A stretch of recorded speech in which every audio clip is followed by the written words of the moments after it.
Durante el otoño del año 1827, mientras residía cerca de Charlottesville, Virginia, trabé relación por casualidad con Mr. Augustus Bedloe. Este joven caballero era notable en todo sentido y despertó en mí un interés y una curiosidad profundos. Me resultaba imposible comprenderlo tanto en lo físico como en lo moral. De su familia no pude obtener informes satisfactorios. Nunca averigüé de dónde venía. Aún en su edad, si bien lo califico de joven caballero, había algo que me desconcertaba no poco. Seguramente parecía joven, y se complacía en hablar de su juventud, mas había momentos en que no me hubiera costado mucho atribuirle 100 años de edad. Pero nada más peculiar que su apariencia física. Era singularmente alto y delgado, muy encorvado. Tenía miembros excesivamente largos y descarnados, la frente ancha y alta, la tez absolutamente exangüe, la boca grande y flexible, y los dientes más desparejados, aunque sanos, que jamás he visto en una cabeza humana. La expresión de su sonrisa, sin embargo,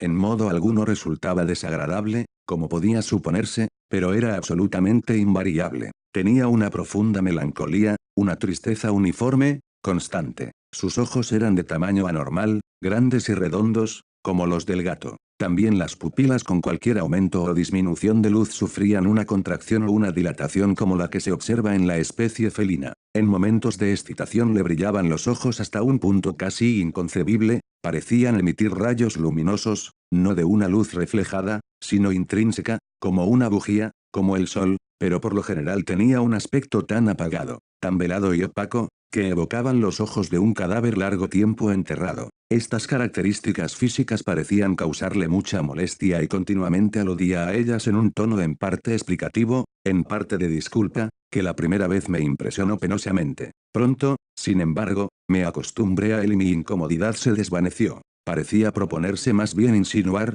sin afirmarlo de modo directo, que su aspecto físico no había sido siempre el de ahora, que una larga serie de ataques neurálgicos lo habían reducido de una belleza mayor de la común a eso que ahora yo contemplaba. Hacía mucho tiempo que le atendía un médico llamado Templeton, un viejo caballero de unos 70 años, a quien conociera en Saratoga y cuyos cuidados le habían proporcionado, o por lo menos así lo pensaba, gran alivio. El resultado fue que Bedloe, hombre rico, había hecho un arreglo con el doctor Templeton, por el cual este último, mediante un generoso pago anual, consintió en consagrar su tiempo y su experiencia médica al cuidado exclusivo del enfermo. El doctor Templeton había viajado mucho en sus tiempos juveniles, y en París se convirtió, en gran medida, a las doctrinas de Mesmer. Por medio de curas magnéticas había logrado aliviar los agudos dolores de su paciente, que, movido por este éxito, sentía cierto grado natural de confianza en las opiniones en las cuales se fundaba el tratamiento. El doctor, sin embargo,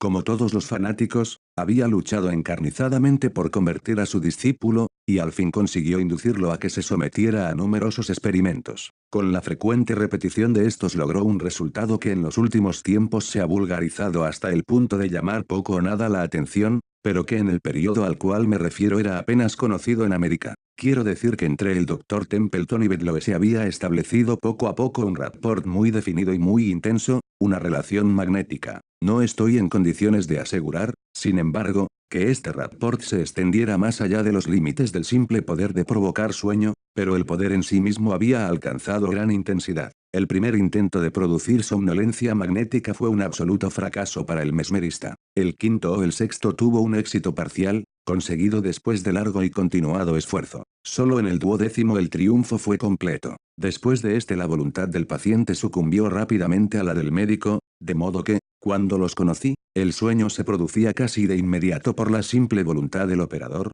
aun cuando el enfermo no estuviera enterado de su presencia. Solo ahora, en el año 1845, cuando se comprueban diariamente miles de milagros similares, me atrevo a referir esta aparente imposibilidad como un hecho tan cierto como probado. El temperamento de Bedloe era sensitivo, excitable y exaltado en el más alto grado. Su imaginación se mostraba singularmente vigorosa y creadora, y sin duda sacaba fuerzas adicionales del uso habitual de la morfina, que ingería en gran cantidad y sin la cual le hubiera resultado imposible vivir. Era su costumbre tomar una dosis muy grande todas las mañanas inmediatamente después del desayuno, o más bien después de una taza de café cargado, pues no comía nada antes de mediodía, y luego salía, solo acompañado por un perro, en un largo paseo por la cadena de salvajes y sombrías colinas que se alzan hacia el suroeste de Charlottesville y son honradas con el título de montañas escabrosas. Un día oscuro, caliente, neblinoso de fines de noviembre, durante el extraño interregno de las estaciones que en Norteamérica se llama verano indio, Mr.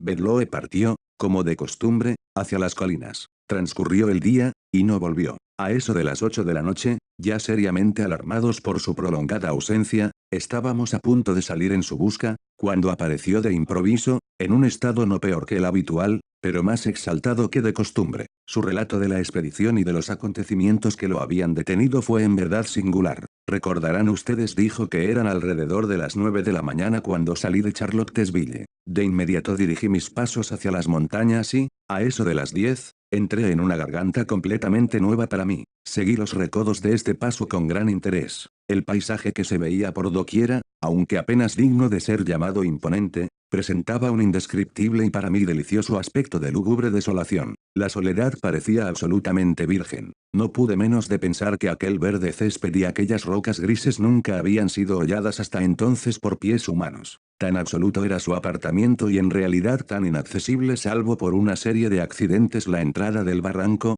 que no es nada imposible que yo haya sido el primer aventurero, el primerísimo y único aventurero que penetró en sus recóndices la espesa y peculiar niebla o humo que caracteriza al verano indio y que ahora flota, pesada, sobre todos los objetos. Servía sin duda para ahondar la vaga impresión que esos objetos creaban. Tan densa era esta agradable bruma, que en ningún momento pude ver a más de 12 yardas en el sendero que tenía delante. Este sendero era sumamente sinuoso y, como no se podía ver el sol, pronto perdí toda idea de la dirección en que andaba. Entretanto la morfina obró su efecto acostumbrado, el de dotar a todo el mundo exterior de intenso interés. En el temblor de una hoja, en el matiz de una brizna de hierba, en la forma de un trébol, en el zumbido de una abeja, en el brillo de una gota de rocío, en el soplo del viento, en los suaves olores que salían del bosque había todo un universo de sugestión, una alegre y abigarrada serie de ideas fragmentarias desordenadas. Absorto, caminé durante varias horas, durante las cuales la niebla se espesó a mi alrededor hasta tal punto que al fin me vi obligado a buscar a tientas el camino,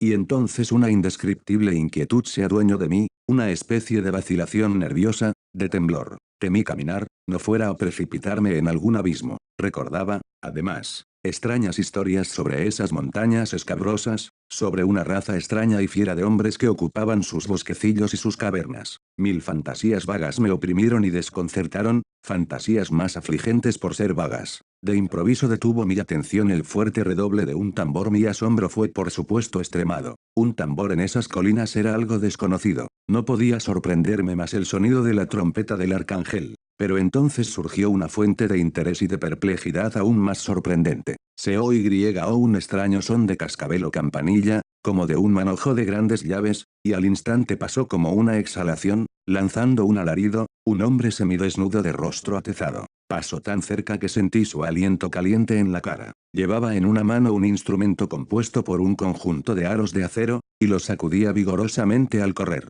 Apenas había desaparecido en la niebla cuando, jadeando tras él, con la boca abierta y los ojos centelleantes, se precipitó una enorme bestia. No podía equivocarme acerca de su naturaleza. Era una hiena. La vista de este monstruo, en vez de aumentar mis terrores los alivió, pues ahora estaba seguro de que soñaba, e intenté despertarme. Di unos pasos hacia adelante con audacia, con vivacidad. Me froté los ojos. Grité. Me pellizqué los brazos. Un pequeño manantial se presentó ante mi vista y entonces, deteniéndome, me mojé las manos, la cabeza y el cuello. Esto pareció disipar las sensaciones equívocas que hasta entonces me perturbaran. Me enderecé, como lo pensaba, convertido en un hombre nuevo y proseguí tranquilo y satisfecho mi desconocido camino. Al fin, extenuado por el ejercicio y por cierta opresiva cerrazón de la atmósfera, me senté bajo un árbol. En ese momento llegó un pálido resplandor de sol y la sombra de las hojas del árbol cayó débil pero definida sobre la hierba. Pasmado, contemplé esta sombra durante varios minutos. Su forma me dejó estupefacto. Miré hacia arriba. El árbol era una palmera. Entonces me levanté apresuradamente y en un estado de terrible agitación, pues la suposición de que estaba soñando ya no me servía. Comprendí que era perfectamente dueño de mis sentidos, y estos sentidos brindaban a mi alma un mundo de sensaciones nuevas y singulares. El calor tornóse de pronto intolerable. La brisa estaba cargada de un extraño olor. Un murmullo bajo, continuó, como el que surge de un río crecido pero que corre suavemente, llegó a mis oídos, mezclado con el susurro peculiar de múltiples voces humanas mientras escuchaba en el colmo de un asombro que no necesito describir. Una fuerte y breve ráfaga de viento disipó la niebla oprimente como por obra de magia me encontré al pie de una alta montaña y mirando una vasta llanura por la cual serpeaba un majestuoso río. A orillas de este río había una ciudad de apariencia oriental, como las que conocemos por las 1001 noches, pero más singular aún que las allí descritas. Desde mi posición, a un nivel mucho más alto que el de la ciudad, podía percibir cada rincón y esconderijo como si estuviera delineado en un mapa. Las calles parecían innumerables y se cruzaban irregularmente en todas direcciones, pero eran más bien pasadizos sinuosos que calles, y bullían de habitantes. Las casas eran extrañamente pintorescas. A cada lado había profusión de balcones, galerías, torrecillas, templetes y minaretes fantásticamente tallados. Abundaban los bazares, y había un despliegue de ricas mercancías en infinita variedad y abundancia, sedas, muselinas, la cuchillería más deslumbrante, las joyas y gemas más espléndidas. Además de estas cosas se veían por todas partes estandartes y palanquines, literas con majestuosas damas rigurosamente veladas, elefantes con gualdrapas suntuosas, ídolos grotescamente tallados, tambores, pendones, gongos, lanzas, mazas doradas y argentinas, y en medio de la multitud, el clamor, el enredo, la confusión general, en medio del millón de hombres blancos y amarillos con turbantes y túnicas y barbas caudalosas, vagaba una innumerable cantidad de toros sagrados, mientras vastas legiones de asquerosos monos también sagrados trepaban, parloteando y chillando, a las cornisas de las mezquitas, o se colgaban de los minaretes y de las torrecillas. De las hormigueantes calles bajaban a las orillas del río innumerables escaleras que llegaban a los baños, mientras el río mismo parecía abrirse paso con dificultad a través de las grandes flotas de navíos muy cargados que se amontonaban a lo largo y a lo ancho de su superficie. Más allá de los límites de la ciudad se levantaban, en múltiples grupos majestuosos, la palmera y el cocotero, y otros gigantescos y misteriosos árboles añosos, y aquí y allá podía verse un arrozal, alguna choza campesina con techo de paja, un aljibe, un templo perdido, un campamento gitano, o una solitaria y graciosa doncella encaminándose, con un cántaro sobre la cabeza, hacia las orillas del magnífico río. Ustedes dirán ahora, por supuesto, que yo soñaba, pero no es así. Lo que vi, lo que oí, lo que sentí, lo que pensé, nada tenía de la inequívoca idiosincrasia del sueño. Todo poseía una consistencia rigurosa y propia. Al principio, dudando de estar realmente despierto, inicié una serie de pruebas que pronto me convencieron de que, en efecto, lo estaba. Cuando uno sueña y en el sueño sospecha que sueña, la sospecha nunca deja de confirmarse y el durmiente se despierta de inmediato. Por eso Novalis no se equivoca al decir que estamos próximos a despertar cuando soñamos que soñamos. Si hubiera tenido esta visión tal como la describo, sin sospechar que era un sueño, entonces podía haber sido un sueño, pero habiéndose producido así, y siendo, como lo fue, objeto de sospechas y de pruebas, me veo obligado a clasificarla entre otros fenómenos. En esto no estoy seguro de que se equivoque, observó el doctor Templeton, pero continúe. Usted se levantó y descendió a la ciudad. Me levanté, continuó Bedloe mirando al doctor con un aire de profundo asombro, me levanté como usted dice y descendí a la ciudad. En el camino encontré una inmensa multitud que atestaba las calles y se dirigía en la misma dirección, dando muestras en todos sus actos de la más intensa excitación. De pronto, y por algún impulso inconcebible, experimenté un fuerte interés personal en lo que estaba sucediendo. Sentía que debía desempeñar un importante papel, sin saber exactamente cuál. La multitud que me rodeaba, sin embargo, me inspiró un profundo sentimiento de animosidad. Me aparté bruscamente, deprisa, por un sendero tortuoso, llegué a la ciudad y entré. Todo era allí tumulto, contienda. Un pequeño grupo de hombres vestidos con ropas semi-indias, semi-europeas, y comandado por caballeros de uniforme en parte británico, combatían en desventaja con la bullente chusma de las callejuelas. Me uní a la parte más débil, con las armas de un oficial caído, y luché no sé contra quién, con la nerviosa ferocidad de la desesperación. Pronto fuimos vencidos por el número y buscamos refugio en una especie de kiosco. Allí nos atrincheramos y por un momento estuvimos seguros. Desde una aspillera cerca del pináculo del kiosco vi una vasta multitud, en furiosa agitación, rodeando y asaltando un alegre palacio que dominaba el río. Entonces, desde una ventana superior de ese palacio bajó un personaje, de aspecto afeminado, valiéndose de una cuerda hecha con los turbantes de sus sirvientes. Cerca había un bote, en el cual huyó a la orilla opuesta del río Y. Entonces un nuevo propósito se apoderó de mi espíritu. Dije unas pocas palabras apresuradas pero enérgicas a mis compañeros y, logrando ganar a algunos para mi causa,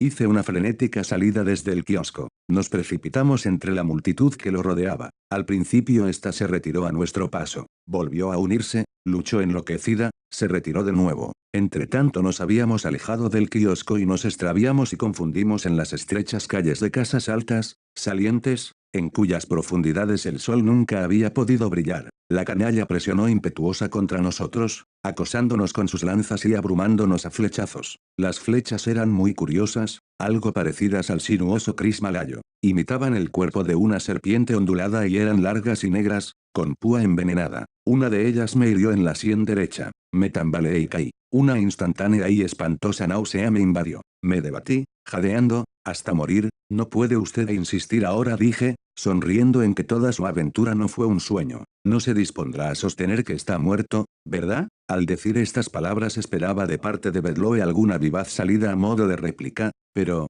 para asombro mío, vaciló, tembló, se puso terriblemente pálido y permaneció silencioso. Miré a Templeton. Estaba rígido y erecto en su silla, daba diente con diente y los ojos se le salían de las órbitas. Continúe, dijo por fin con voz ronca. Durante varios minutos prosiguió Bedloe. Mi único sentimiento, mi única sensación fue de oscuridad, de nada, junto con la conciencia de la muerte. Por fin mi alma pareció sufrir un violento y repentino choque, como de electricidad. Con él apareció la sensación de elasticidad y de luz. Sentí la luz, no la vi. Por un instante me pareció que me levantaba del suelo, pero no tenía presencia corpórea, ni visible, ni audible, ni palpable. La multitud se había marchado. El tumulto había cesado. La ciudad se hallaba en relativo reposo. Abajo yacía mi cadáver con la flecha en la sien, la cabeza enormemente hinchada y desfigurada. Pero todas estas cosas las sentí, no las vi. Nada me interesaba. El mismo cadáver era como si no fuese cosa mía. Voluntad no tenía ninguna, pero algo parecía impulsarme a moverme y me deslicé flotando fuera de la ciudad,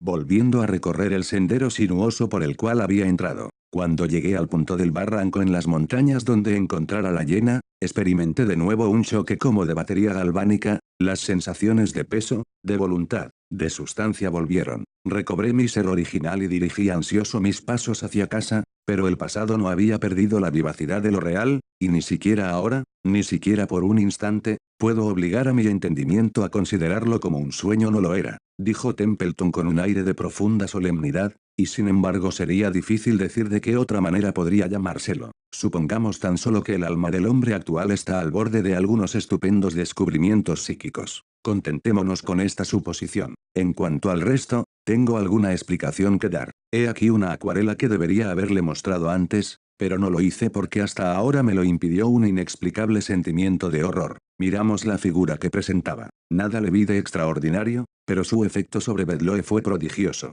Casi se desmayó al verlo. Y sin embargo era tan solo un retrato, una miniatura de milagrosa exactitud, por cierto, un retrato de sus notables facciones. Por lo menos esto fue lo que pensé al mirarlo. Advertirán ustedes, dijo Templeton, la fecha de este retrato. Aquí está, apenas visible, en este ángulo. 1780. En ese año fue hecho el retrato. Pertenece a un amigo muerto, A.M.R. Oldeb, de quien fui muy íntimo en Calcuta, durante la administración de Warren Hastings. Entonces tenía yo solo 20 años. La primera vez que lo vi, M.R. Bedloe, en Saratoga, la milagrosa semejanza existente entre usted y la pintura fue lo que me indujo a hablarle, a buscar su amistad y a llegar a un arreglo por el cual me convertí en su compañero constante. Al hacer esto me urgía en parte, y quizá principalmente, el dolido recuerdo del muerto, pero también, en parte, una curiosidad con respecto a usted. Incómoda y no desprovista de horror en los detalles de su visión entre las colinas, ha descrito usted con la más minuciosa exactitud la ciudad india de Benares, sobre el río Sagrado. Los tumultos, el combate, la matanza fueron los sucesos reales de la insurrección de Chaitsin que ocurrió en 1780, cuando la vida de Hastings corrió inminente peligro. El hombre que escapaba por la cuerda de turbantes era el mismo Chaitsin. El destacamento del kiosco estaba formado por cipayos y oficiales británicos, comandados por Hastings. Yo formaba parte de ese destacamento e hice todo lo posible para impedir la temeraria y fatal salida del oficial que cayó, en las atestadas callejuelas, herido por la flecha envenenada de un bengalí. Aquel oficial era mi amigo más querido. Era Old Deb, lo verán ustedes en estos manuscritos. Aquí sacó un cuaderno de notas donde había varias páginas que parecían recién escritas, en el mismo momento en que usted imaginaba esas cosas entre las colinas. Yo estaba entregado a la tarea de detallarlas sobre el papel, aquí, en casa, aproximadamente una semana después de esta conversación, en el periódico de Charlottesville aparecieron los siguientes párrafos. Tenemos el penoso deber de anunciar la muerte de Mr.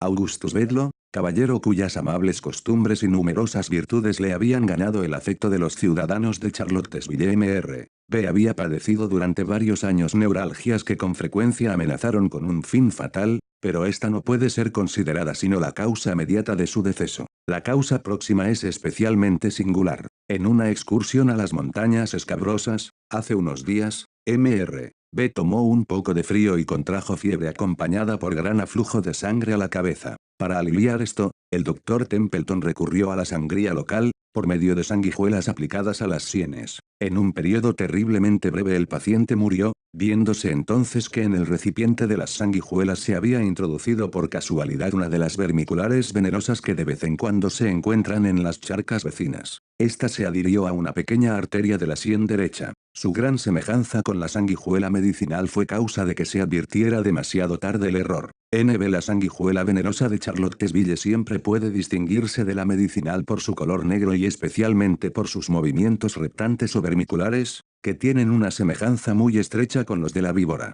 Estaba hablando con el director del diario en cuestión sobre este notable accidente, cuando se me ocurrió preguntar por qué el nombre del difunto figuraba como Bedloe. Supongo, dije, que tienen ustedes autoridad suficiente para escribirlo así. Pero siempre imaginé que el nombre se escribía con una E al final. ¿Autoridad? No, replicó. Es un simple error tipográfico. El nombre es Bedloe, con una E, y en mi vida he sabido que se escribiera de otro modo. Entonces, dije entre dientes mientras me alejaba, entonces realmente ha sucedido que una verdad es más extraña que cualquier ficción, pues Bedloe, sin la E, que es sino Old Deb, a la inversa. Y este hombre me dice que es un error tipográfico.